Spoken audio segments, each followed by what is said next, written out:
Dalam perjalanan hidup, banyak orang bertanya dengan nada lirih namun syarat kegelisahan.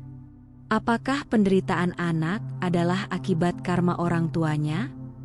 Pertanyaan ini sering muncul ketika kita melihat anak-anak yang lahir dalam keluarga penuh konflik, kemiskinan, atau luka batin. Sekilas, kehidupan tampak tidak adil.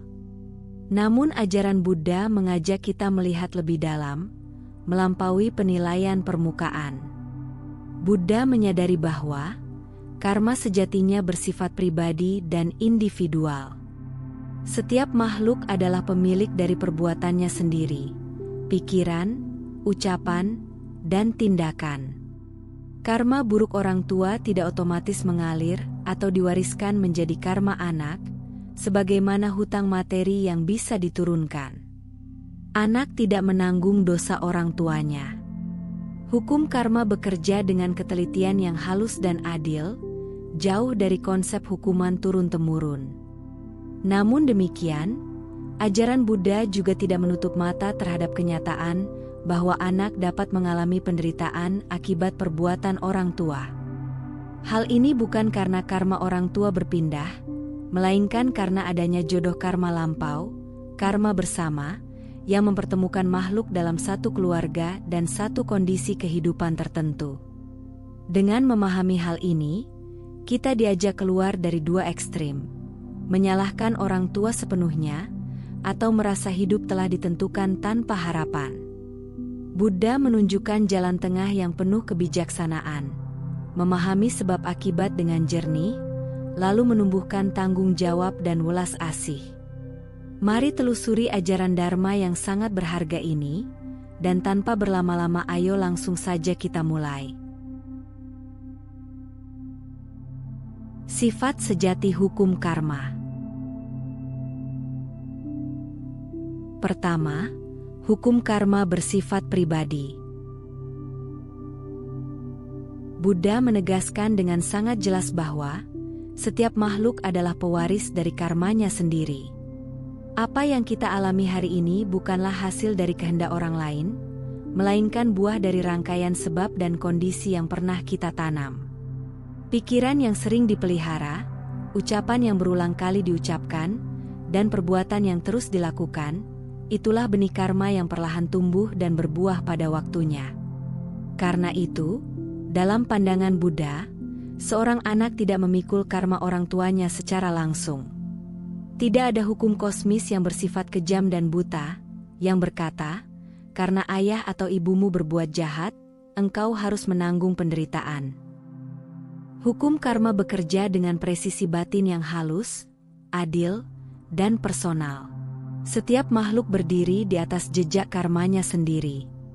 Dalam kitab Anguttara Nikaya Buddha menyampaikan sabda yang sangat terkenal dan mendalam.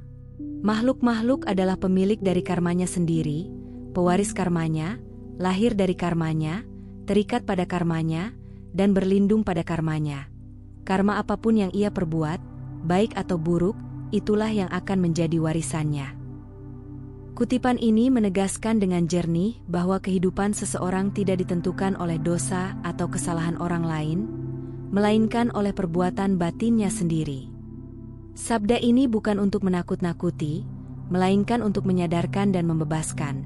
Hidup kita tidak dikendalikan oleh masa lalu orang tua, nasib, atau garis keturunan, tetapi oleh kesadaran dan pilihan yang kita buat saat ini.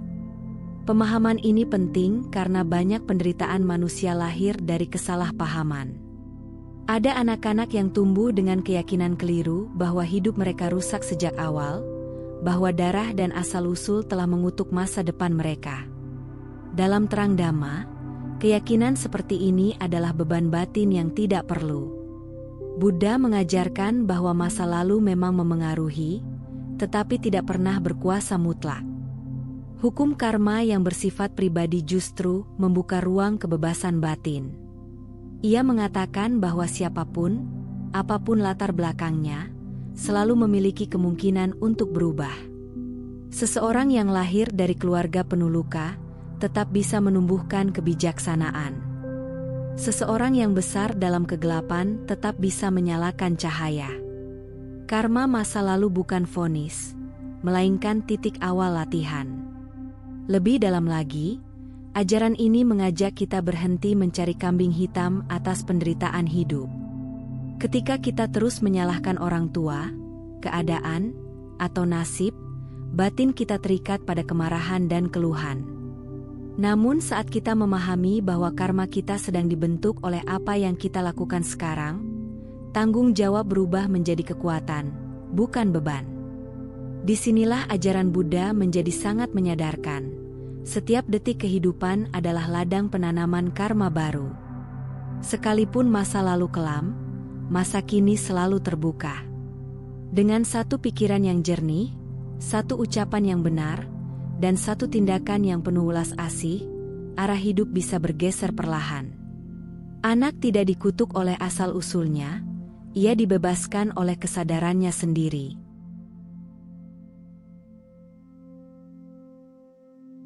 Kedua, pengaruh jodoh karma, atau disebut karma bersama. Meskipun karma bersifat pribadi, kehidupan tidak pernah berjalan secara terpisah. Ada jalinan karma yang saling bertaut, karma bersama, yang membuat makhluk-makhluk bertemu kembali dalam hubungan tertentu. Karena itu, kelahiran seorang anak dalam keluarga tertentu bukanlah kebetulan, melainkan pertemuan benih-benih karma yang pernah ditanam bersama di masa lampau. Dalam pandangan ini, keluarga bukan sekadar ikatan darah, tetapi ikatan batin yang telah lama terjalin.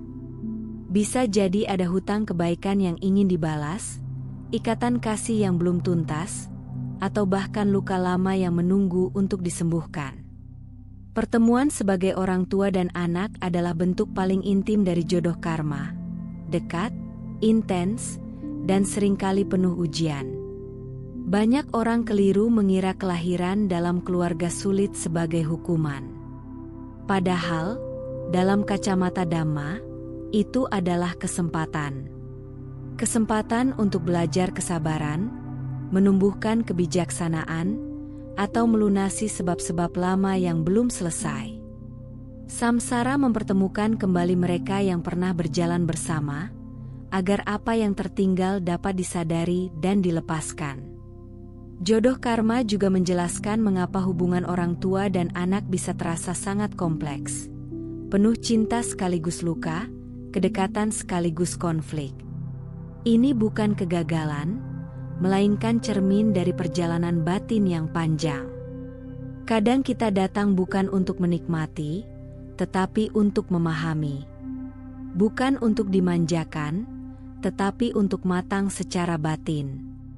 Ketika dilihat dari sudut pandang ini, kemarahan perlahan berubah menjadi pemahaman. Rasa menyalahkan bergeser menjadi kesadaran. Kita mulai melihat bahwa orang tua dan anak sesungguhnya adalah sesama peziarah di jalan samsara, masing-masing membawa beban karmanya sendiri, namun dipertemukan agar bisa belajar bersama. Kesadaran akan jodoh karma akhirnya menyadarkan kita pada satu kebenaran halus. Pertemuan dalam keluarga bukan akhir, melainkan proses. Jika dijalani dengan kebijaksanaan dan welas asih, ikatan karma yang berat bisa menjadi ringan, bahkan berubah menjadi jalan pembebasan. Di sanalah karma bersama tidak lagi menjadi rantai, melainkan jembatan menuju kedewasaan batin. Sebelum dilanjut, jika apa yang Anda pahami dari video ini membawa manfaat, kami dengan rendah hati mengajak Anda untuk mendukung Rakitua dengan memberikan like dan subscribe. Jangan lupa bagikan juga kepada sahabat, keluarga, dan orang yang Anda sayangi, agar semakin banyak yang mendapatkan inspirasi dari ajaran Buddha. Anda pun bisa meninggalkan komentar positif sebagai wujud semangat dalam menebarkan kebaikan. Bagi Anda yang ingin mendukung lebih jauh, silakan berlangganan atau memberikan donasi melalui saweria yang tercantum pada deskripsi video ini. Setiap dukungan Anda akan sangat berarti untuk terus menghadirkan Dhamma yang menyejukkan hati. Mari terus telusuri ajaran yang sangat berharga ini, karena kami yakin pesan ini akan sangat berguna bagi Anda di kemudian hari.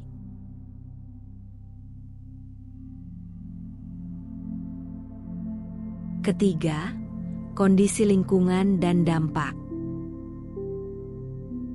Buddha selalu melihat kehidupan sebagai sebuah realitas dan tidak menutup mata terhadap kenyataan pahit kehidupan.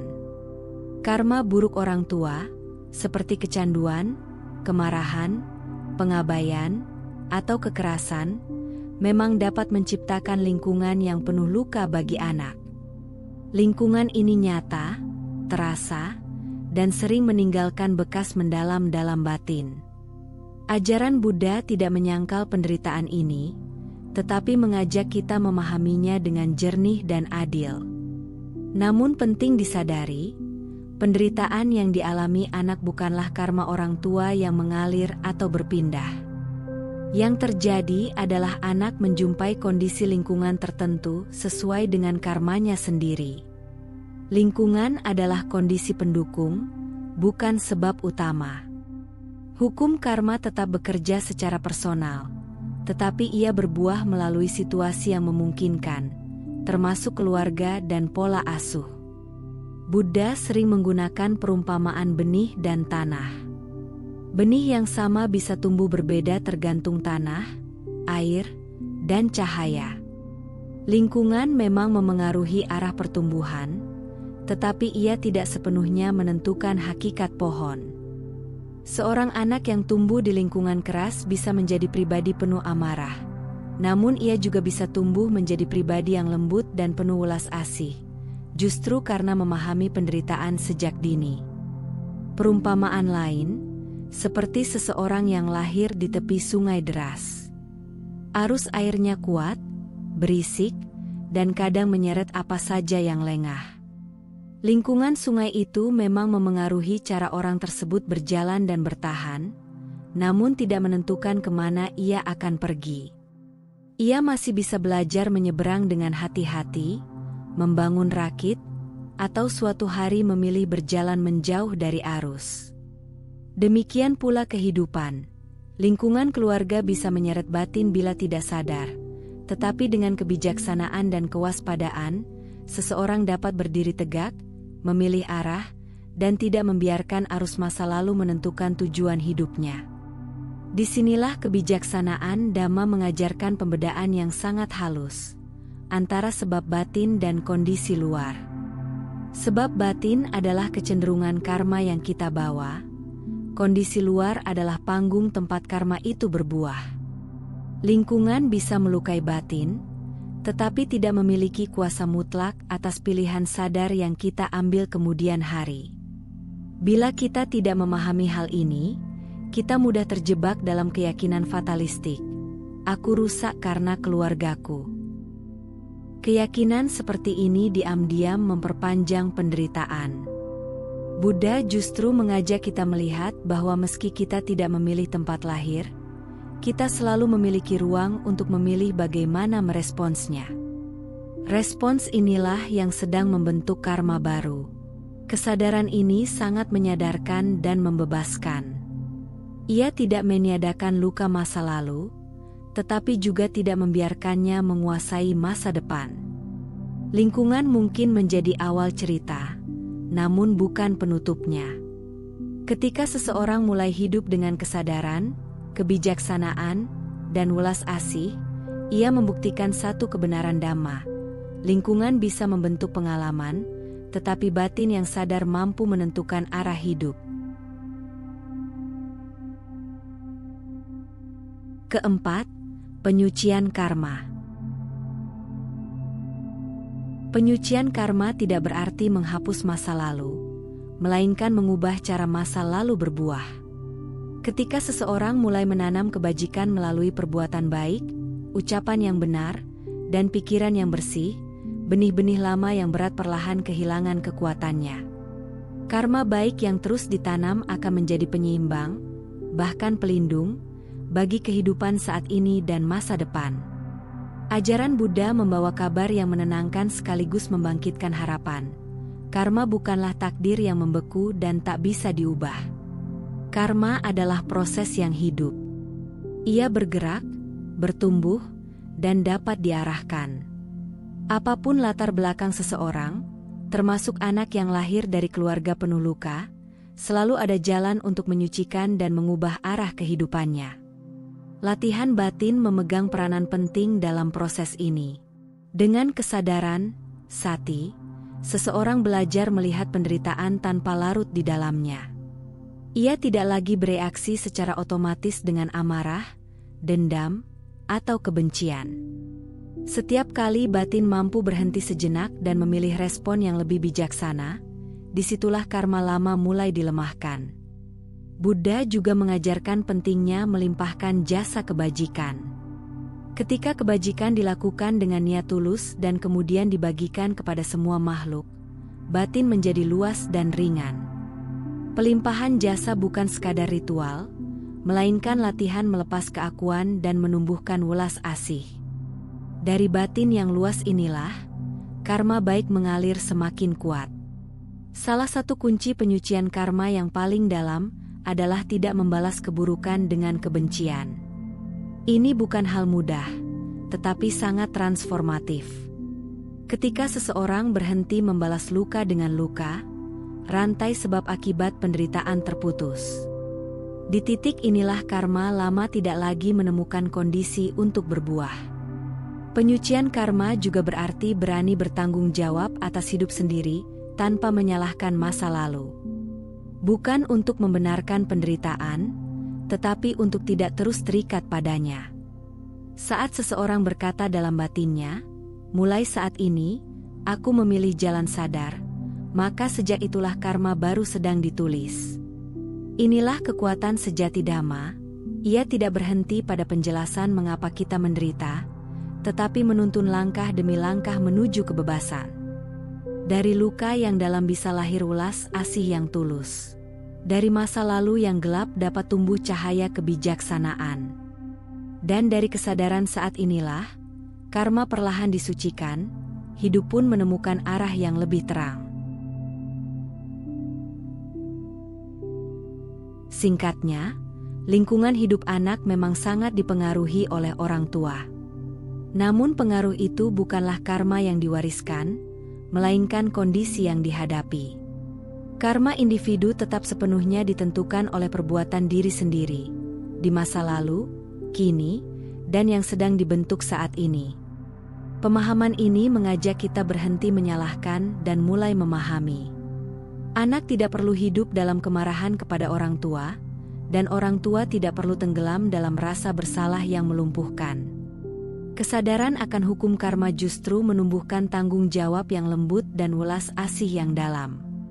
Ketika kita menyadari bahwa setiap saat adalah kesempatan menanam benih baru, hidup tidak lagi terasa sebagai hukuman, melainkan sebagai ladang latihan batin. Di sanalah kebebasan sejati mulai tumbuh. Buddha tidak mengajarkan pewarisan dosa, melainkan pewarisan kesempatan untuk sadar dan berubah.